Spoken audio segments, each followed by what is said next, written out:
By the way, we feel guilty. She was at the beach, couldn't get home during the blizzard. I was covering a basketball tournament. I had room service in a hotel because I couldn't get back to Birmingham. But let's talk about your money now. We know that interest rates are now going to start creeping up, and that's usually, once the Fed starts going up, it's usually going to stay that way. Same thing if they're going down, right? All right, so we're talking about strategies and what we should be doing.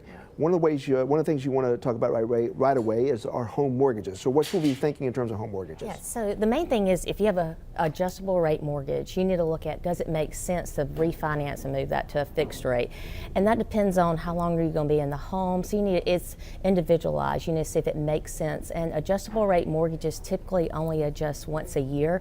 So that's a plus for you, but you just need to decide whether it makes sense to do that. Yeah, because sometimes you know, if the rates don't go up too high, you might be good just staying where you are. Especially if you're going to move, you're going to sell your home within, less than 5 years, it may make sense to stay there. All right, what if somebody's in a home equity loan or they're thinking about getting a home equity loan? Yeah, so home equity lines, most of them are tied to prime, which follows the Fed funds rate. So if the Fed fund rate increases, then your prime rate will increase.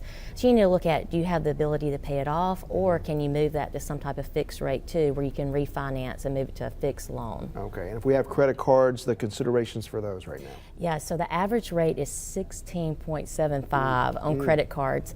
So when the Fed raises the interest rates, you will see those rates creep up too. So you need to look at, can I pay these off, come up with a debt payment plan, and use your tax refund to pay off your highest rate that you have. Now, when rates have been low now for the last several years, it's been hard to make money just putting stuff into savings, but you're saying now maybe shop around, you can get a deal. Yeah, so you'll see the rates start to creep up on savings and CDs, not as quickly, they'll be slower, but shop around, use bankrate.com, look around locally, see what institutions are paying the best rates. All right, and also you're talking about maybe considering some short-term bond maturities, because we know bonds haven't been the best place to be in the last several years as well. Right, so if you have bonds, make sure those are shorter maturities. So what happens is the values of your bonds actually decrease when interest rates start increasing. All right, some important things to look at. Hopefully that can help with your money as well. Kimberly, thank you so much. Thank you.